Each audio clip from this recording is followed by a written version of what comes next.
सतगुरु की साजिब निवाजी प्यारे साध संगत जी, प्यार और सत्कार से कहना धन निरंकार जी।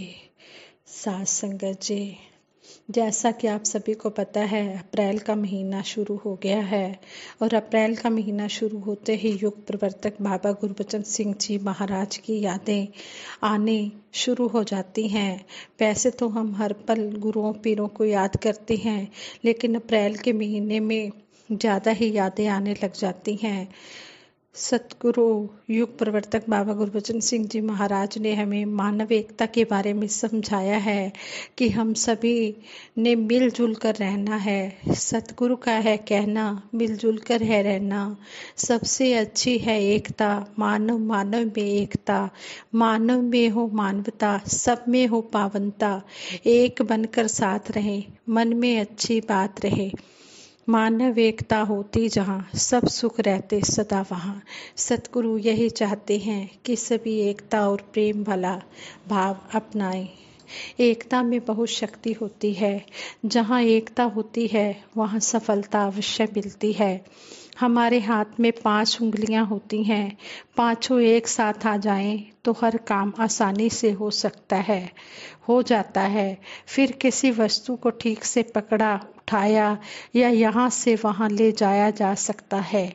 एक साथ मिलकर उंगलियां मुक्के का रूप बन जाती हैं और किसी आक्रमण का सामना कर सकती हैं। इसी तरह मानव मानव के बीच एकता होनी चाहिए, तभी सफलताएं हासिल होती हैं। एक दूसरे के काम आकर प्रगति की जा सकती है। पशु पक्षियों में अद्भुत एकता होती है। पक्षी एक ग्रुप में रहना पसंद करते हैं, साथ मिलकर दाना चुगते हैं, साथ साथ उड़कर पेड़ों की टहनियों पर जा बैठते हैं। किसी खतरे को देखते ही अपने ग्रुप के साथियों को अलग आवाज निकालकर सावधान कर देते हैं और उस नुकसान से बच जाते हैं, क्योंकि वो सभी मिलकर रहते हैं। बाग में अलग अलग तरह के फूल एक साथ खिले होते हैं और सबका मन लुभाते हैं। एक साथ खिले फूल आंखों को भी अच्छे लगते हैं और मन को भी सुकून देते हैं। फूलों की यह विविधता भरी एकता अच्छी लगती है। एक फूल दूसरे फूल को कभी नहीं कहता कि मैं ज़्यादा सुंदर हूँ और तुम कम, या मेरी खुशबू ज़्यादा है, तुम्हारी कम खुशबू है। स्कूल में स्टूडेंट्स अपने अपने घरों से आकर एक साथ मिलकर स्टडी करते हैं और अच्छे मार्क्स से पास होकर स्कूल के साथ साथ अपने पेरेंट्स का नाम भी ऊंचा करते हैं। सब बच्चे एक समान हैं, सब एक हैं। इस भावना को बच्चों की एक जैसी स्कूल ड्रेस ही प्रकट करती है, व्यक्त करती है। स्कूल में बिताए गए दिन बच्चों को जीवन भर याद रहते हैं। अगर प्रेम ना हो, एकता वाला भाव ना हो, तो मनमुटाव व झगड़े पैदा होते हैं।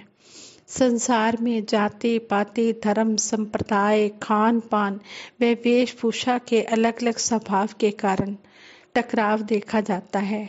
संतों महात्माओं गुरुओं पीरों ने हमेशा एकता की बात की है, प्रेम से रहने और प्रेम ही बांटने की शिक्षा दी है। युग प्रवर्तक बाबा गुरबचन सिंह जी महाराज ने यही फरमाया कि मुझे काले पीले या नीले झंडियों से कभी दुख महसूस नहीं हुआ, पर जब किसी मनुष्य का खून बहता है तो मैं बहुत दुखी होता हूँ। भक्तों की तरह हर आदमी को एक बराबर समझना है, सबको एक जैसा सत्कार देना है। अलग अलग रहन सहन के ढंग हो सकते हैं और अगर किसी के विचार नहीं मिलते तो शांति से बैठकर विचार करके आगे बढ़ने का रास्ता निकालना ही अच्छे लोगों का काम होता है। हम सभी को मानव एकता का महत्व समझते हुए इसके लिए काम करना चाहिए। स्कूल हो या घर, गांव हो या शहर, हम जहां भी रहें मिलजुल कर रहें, एक दूसरे के काम आए, ना कि उन्हें नीचा दिखाने की कोशिश करें और कड़वाहट पैदा करके मानवता का बुरा करें। कोरोना महामारी से भी हमें यही शिक्षा मिली है कि हर मानव का जीवन बहुमूल्य है। हर जीवन को बचाना हमारा पहला फर्ज है।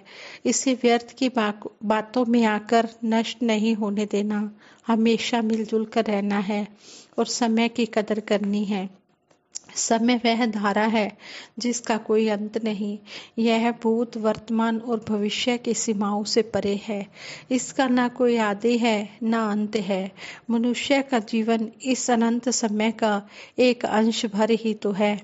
हमें यह जीवन निश्चित समय के लिए और एक आवश्यक लक्ष्य के लिए मिला है। जन्म से मृत्यु तक हम समय के प्रवाह में बहते रहते हैं।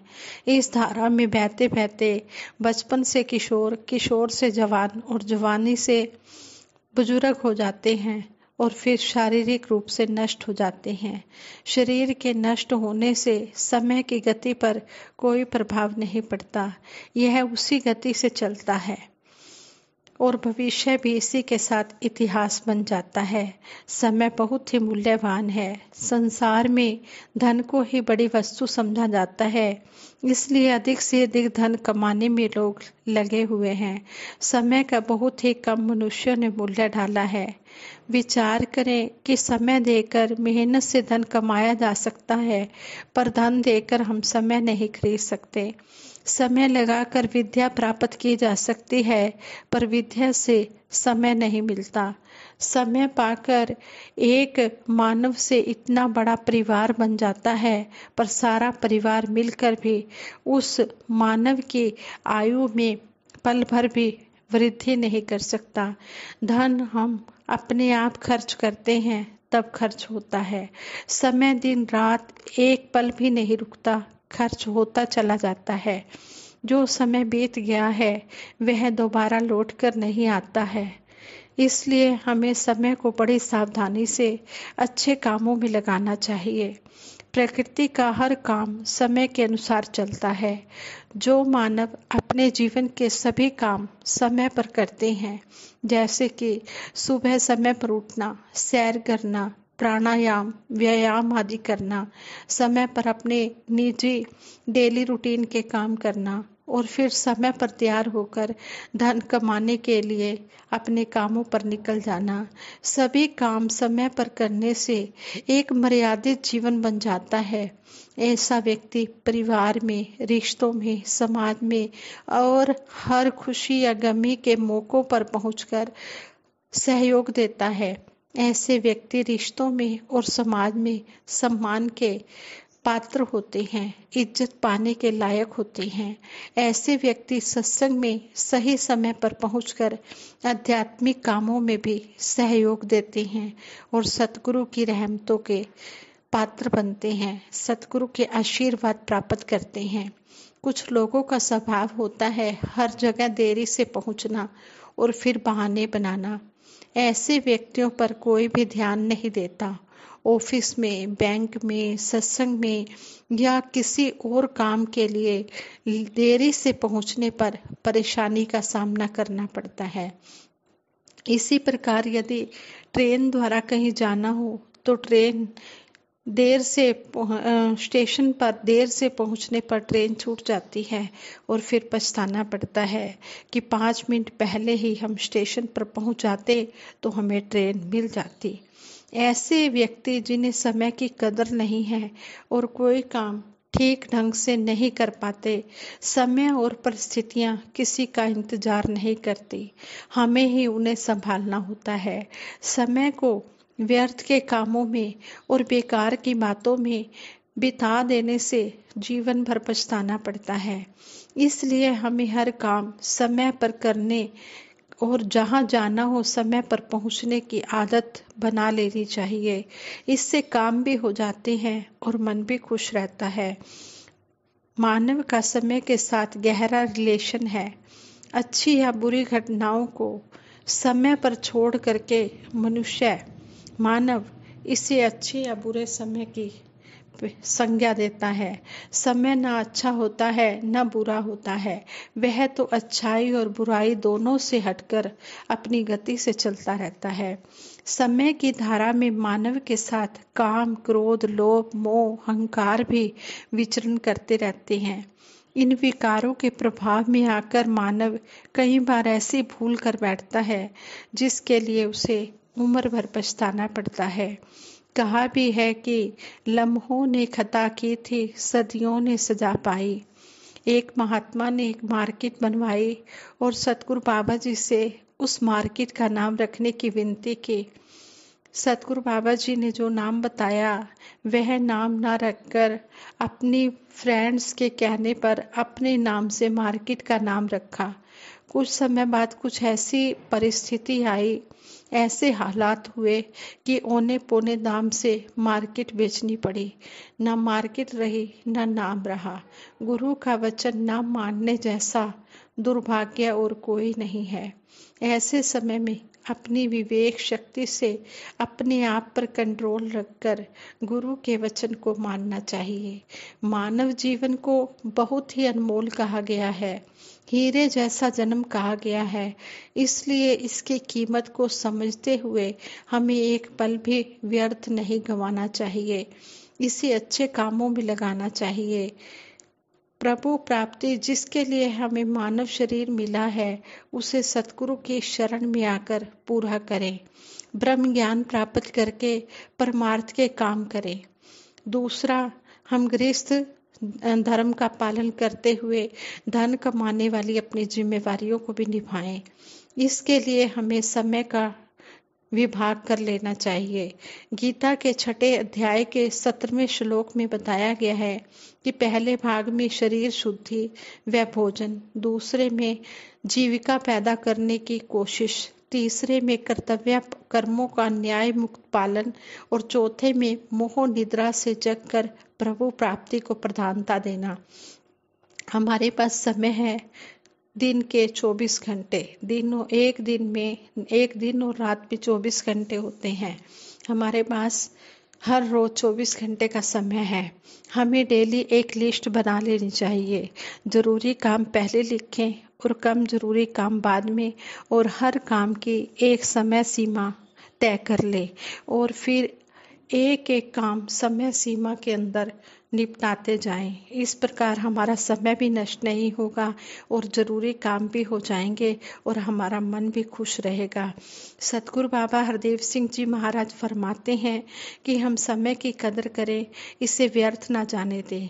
लगातार इस निरंकार को समर्पित होकर दूसरों का आदर सत्कार करते हुए सारे संसार को अपना मानकर चलते हुए अपने जीवन का सफर तय करते चले जाएं।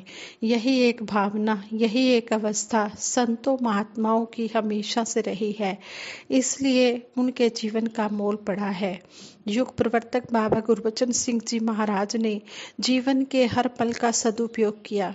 सारे संसार को उन्होंने अपनी कर्म भूमि बना लिया था। उन्होंने ज्ञान को सूर्य के प्रकाश की तरह सारे संसार में फैला दिया और मानव को सुखी करने के लिए समाज कल्याण के कामों में समय से भरपूर लाभ लिया। उनके साथी महात्माओं ने भी बिना किसी विशेष सुविधा और साधनों के सर्दी, गर्मी, बरसात आदि की परवाह न करते हुए बाबा गुरबचन सिंह जी महाराज के कामों में भरपूर साथ दिया। उनके तप त्याग ने वर्तमान को जो सुख सुविधाएं मिली हैं उनका उपयोग तो करें और साथ ही उनके तप त्याग से प्रेरणा लेकर समय रहते उनकी शिक्षाओं और उनके सिद्धांतों पर चलकर लोक कल्याण के कामों में योगदान देकर हम समय का सदुपयोग करें।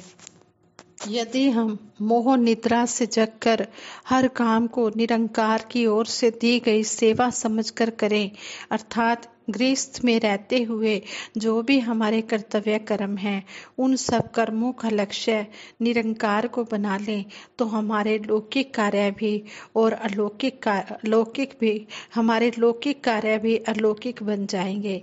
हमारा हर काम भक्ति बन जाएगा और समय का सदुपयोग ही माना जाएगा। हमारे जीवन का मेन टारगेट प्रभु प्राप्ति है। और इसमें एक होना है। इसके लिए हमें सत्संग और परमार्थ के कामों के लिए हमेशा तैयार रहना होगा। हमें हर समय अलर्ट होकर इस बात का ध्यान रखना चाहिए कि हमारा मन, इंद्रियों और शरीर की चेष्टाएं कहीं संसार को मूल्यवान समझकर आकर्षित ना होने लग जाए, कि हमारा मन संसार की वस्तुओं में आकर्षित ना हो जाए। सतगुरु की शिक्षाएं जो हमें समय समय पर मिलती रहती हैं, हर समय हमारे लक्ष्य सिद्धि की जागृति बनी रहे और हर समय सतगुरु के आशय अनुसार समय का सदुपयोग करते रहें। साथ संगत जी, ये जो विचार दासी ने आप जी के साथ शेयर किए हैं, दासी को भी आशीर्वाद देना कि दासी भी परिवार सहित इन शिक्षाओं पर अमल करे और जीवन सफल बनाए, अपना लोक सुखी परलोक सुहेला करे। और आप जी के लिए भी सतगुरु के चरणों में दासी यही मांगती है कि हे सच्चे बादशाह, सभी को तन मन धन के सुख देते हुए सेवा सिमरन सत्संग के साथ जोड़ कर रखना। संगत जी, विचार करते हुए बहुत सी गलतियां भी हुई होंगी, उन गलतियों के लिए आप जी क्षमा कर देना और आगे के लिए सद्बुद्धि देना, सद्विचार देना, सदमार्ग देना। साथ संगत जी, प्रेम से कहना, धन निरंकार जी।